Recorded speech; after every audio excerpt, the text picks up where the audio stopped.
So we're back with the Feareless Dawn.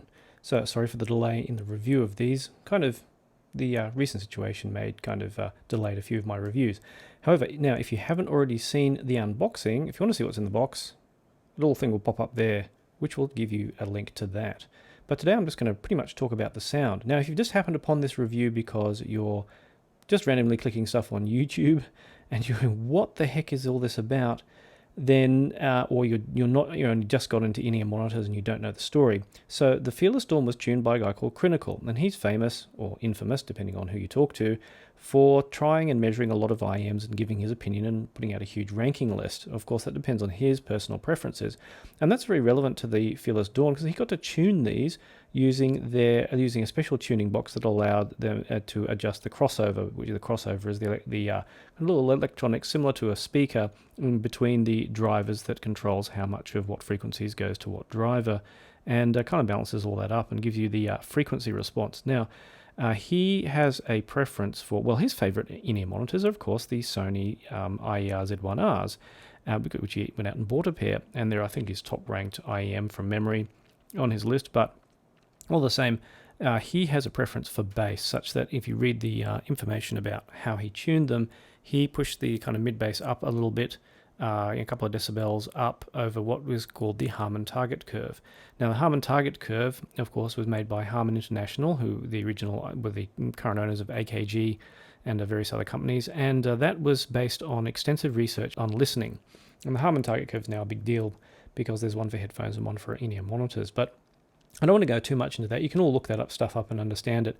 So his preference, he's gone for what I would call, if you want the short version of this review, it's basically a kind of maybe a bit too bassy pair of slightly V-shaped sounding in-ear monitors, which are, use Sonyon, the electric drivers, which somewhere in there you should be able to, there we go, they're the transformers there. And they use a bunch of balanced armature drivers for the mids and bass. And they're reasonably resolving, but not quite top of the line. I mean, they sell for $1,400, which they're kind of, if you're thinking price versus detail, well, they're probably about a $1,400 IEM. And well, they come with a bunch of tips, and actually they're pretty decent. So, but if you want the long version, well, I listen to them with a variety of music and compare them with a variety of IEMs. So if you want to see all the details, which I'll get into, I'll put them all on here so you can see. We have Finals A8000s, which are fantastic fingerprint magnets, you probably can see. I have, if I can just pick them off my sponge foam thing, which you can see on my YouTube community tab, the RE2000s with a random cable, which does not match them. Well, it does match them visually anyway. We have the good old Rye Pentas from Meze. We have probably one of my soon-to-be reviewed candidates, the FA9s, which I'm running out of space on the desk for. I'm trying to look at my phone and see where I'm putting stuff at the same time I'm doing everything else. We also have the Dunu Lunas, which are a competitor kind of to the A8000s, being another Beryllium driver IM. And we have the recently, or at least as of this time of this video, the recently reviewed Dita Dream XLS, extra large soundstage, or I should say it should be XDS, extra deep soundstage. But so we're going to compare to all of those and go through a bunch of music. And so I wrote extensive notes going through all of these, and that's partly why the review was delayed, because it took time to go through a bunch of stuff. Now I'm going through a recent a list of tracks, recent playlist, and if you want to know the number, it's 131. And it's the 131st playlist since I came to Japan. And I just kind of make up a playlist when I get bored of one set of tracks and start listening to another. So, pretty IEMs that they are. I do like this gold here. Isn't that a very... Okay, I'm gonna get in trouble for making this comment. It does come across to me as a very Asian thing, but I like that. I think the V-shape sound signature does too. I think a lot of IEMs I've seen come out from Asian manufacturers have been very V-shaped. And maybe I'm just contrasting that to, say, something like a Campfire Audio, which makes kind of darker sounding IEMs, or sometimes very V-shaped IEMs too, so in terms of frequency response. Now, onto the music. Now, the first one is one I've talked about before if you've watched my reviews, which is from an album by David Chesky, who is famous for making very high quality recordings and some binaural stuff too. and it's jazz in the new Harmonic Primal Scream. Now, David Chesky does dark jazz really, really, really well. He also has a really dark Latin jazz album out, which is fantastic. This track I listened to was called Quiet Desperation. Now, everything about this track requires that you have the highest high-end gear possible to get this track. If I hear it come on in the car in a random if I do the random shuffle of all my music, I skip it because it's no good for listening to in the car.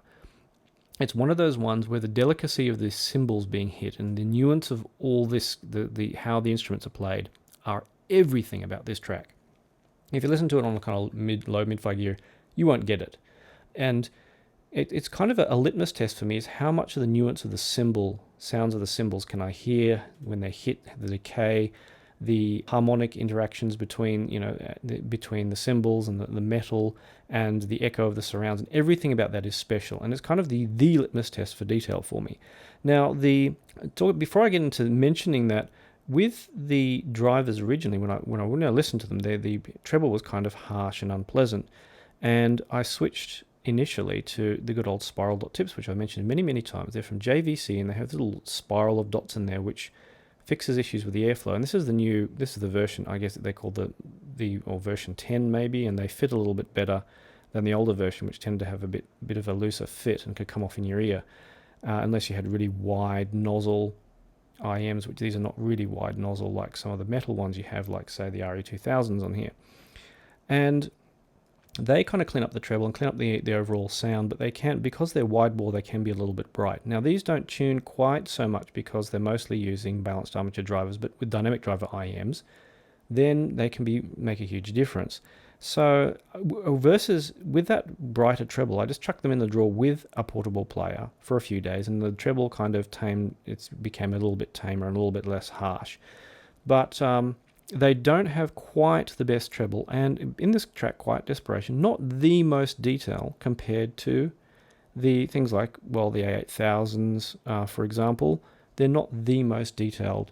The ones I mainly compared to them, the Campfire Audio Andromeda Mixwave 10th Anniversary Edition, which uses a ceramic chamber. Now, they are being kind of V-shaped, actually, because even with the David Chesky stuff, which does tend to be mastered a bit kind of with a heavier bass, they actually worked really, really quite well. And they did tend to be a little bit forward, a little bit aggressive through the mid-range with the green tips on.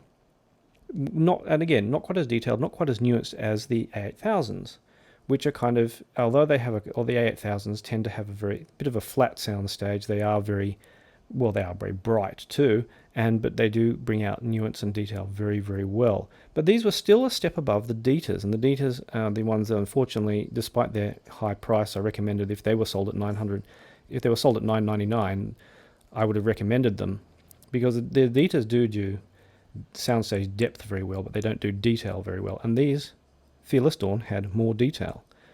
And of course, the strong bass in these, which is a bit above ideal, and a few people have pointed that out, but it's Crinacle's preference for a little bit of a stronger bass, is it makes the sound a bit thicker, and that would tend to be they tended to be a bit thicker sounding on average throughout a lot of the music, actually, when I went through everything again. Now, if I put on the spiral dots, this opened up the treble a little bit more and pushes the sound a little bit more V rather than to that kind of thicker sound, and brings out the space a little bit better. So I kind of ended up most of the time just sticking with the spiral dots over the available tips that were provided. I just didn't like, if I was going to use a wider bore tip for a brighter presentation, I just may as well just spend the $10 or $20 or whatever it is for a pack of spiral dots.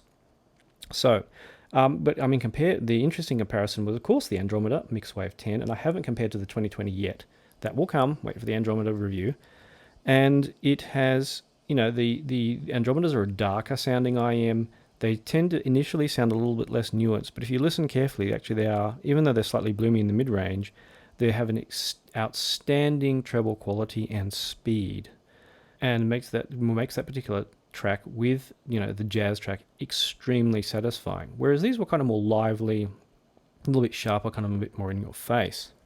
Now, if we want to compare a couple of other IMs, the Dunu Luna, which was an interesting, their new flagship, which are really, really small and light, and use a single dynamic driver.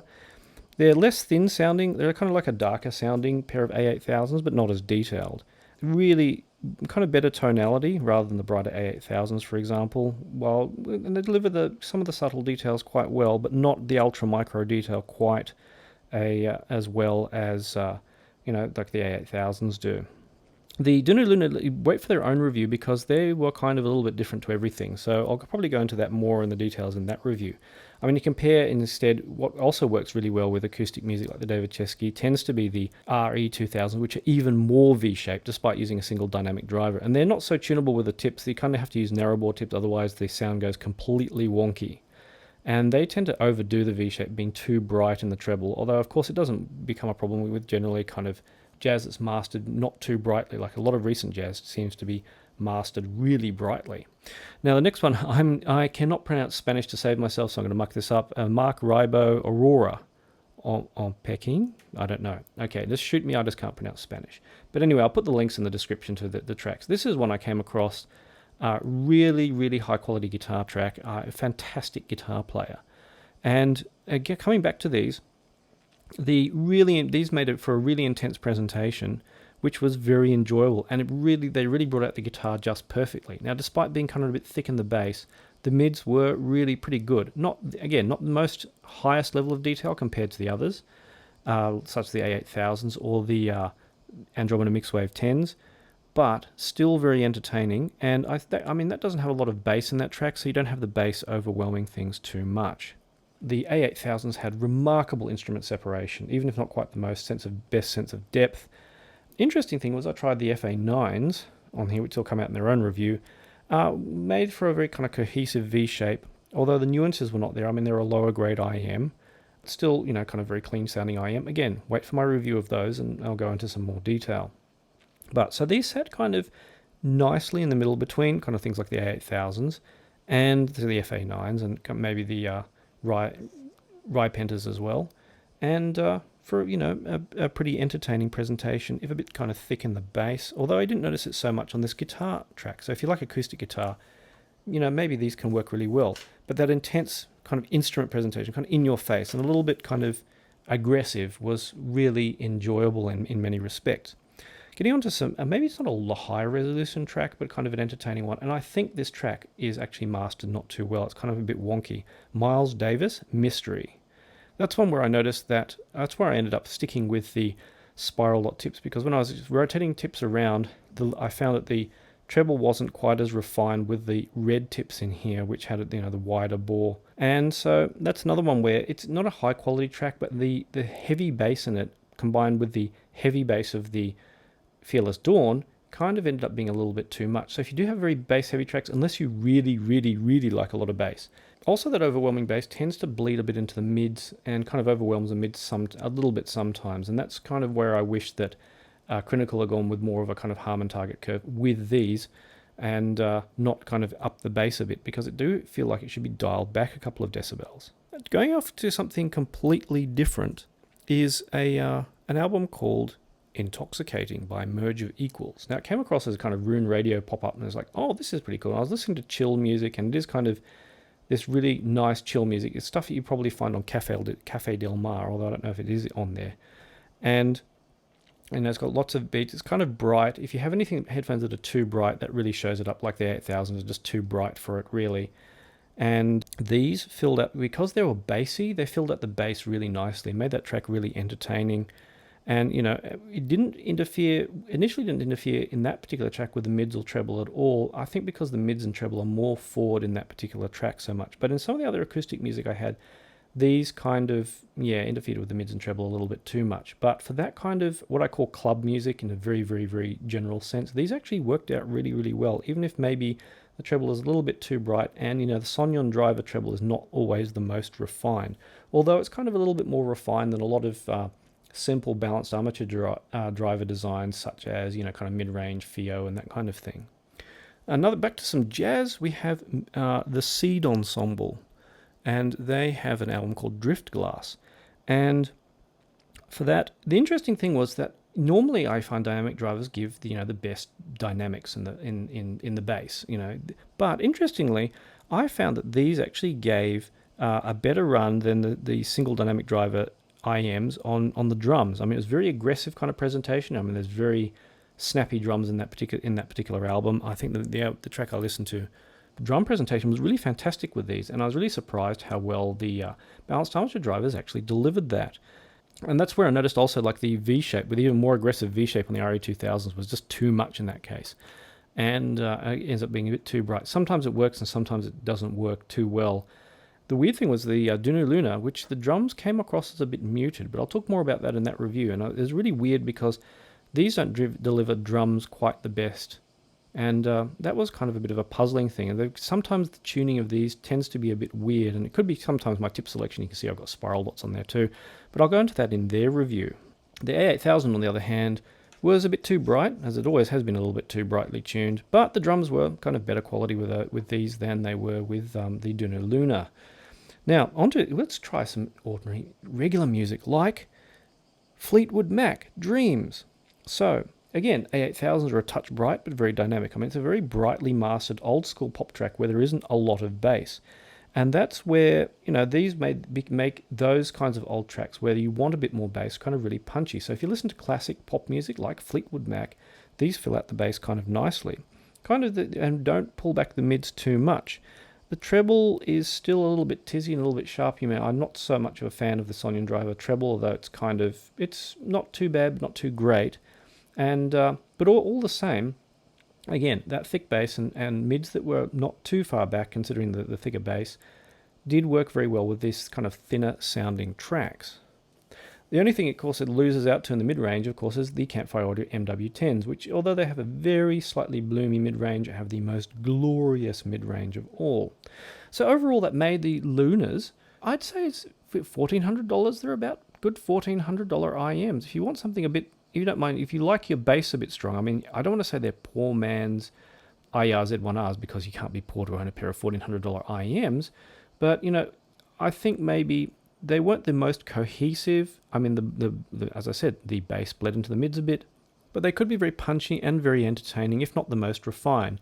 So if you're not looking for the most refined, ultra-detailed in-ear monitors, these actually were pretty good. And if you like that particular more lively, entertaining, if you want a pair kind of IMs that will entertain you with the music, even if they're not the most perfect, I thought they were actually pretty good. Now, I don't use any kind of rating scale. I guess if I were using Crinacle's rating scale, and I don't really like rate so much on tonality because that's a personal preference, I'd probably give them, I don't know, somewhere like an A minus, somewhere around there. They were pretty good, fairly resolving, not top of the line, but I mean, I account for value in that too. If they were cheaper, I'd consider them more of I'd consider them maybe a bit better. If they were more expensive, I'd say, they'd be pushing my luck. But they actually did it. I do appreciate the kind of tuning that they have. And again, if you want a pair of entertaining IEMs, I thought they did a pretty entertaining job. And thanks for Crinacle for sending me a pair. It was interesting to check them out. Now, I didn't, of course, check any other cables on them. I just used the stock cable. All of this was done out of a Chord Hugo 2 or a Cayenne N6 Mark II with the EO2 module. And I didn't try them on a variety of other gear. I think you want something fairly sharp and punchy and clear sounding with them, something low distortion at least to use with them. Or, I don't know, maybe I'd be interesting to try them on a slightly warmer amp or some of the warmer designs like the Cayenne N8 and see if there's any bit of a difference on there. The Hugo 2 tends to highlight flaws very clearly, but it tends to be in the setup which I have with the Hugo is extremely clean sounding. So that was kind of my take on the Fearless Dawn, and I hope that was useful for you people who are considering buying them or considering buying the other IEMs. Also, don't forget these will be the FA9s. If you're watching this soon after I published it, you can check out there'll be a review coming as well as the Dunu Lunas, and I reviewed the other IEMs on here at some point or another, so you can check those out on my channel. There's a playlist of in-ear monitor reviews. As always, thanks. And don't forget to subscribe, like and subscribe if you did enjoy the review. Also, don't forget these reviews are supported by people whose names you see on screen.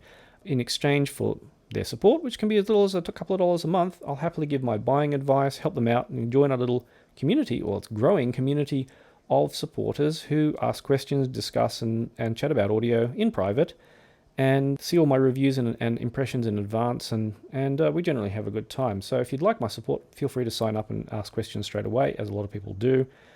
And as always, thanks for watching, and I'll see you online.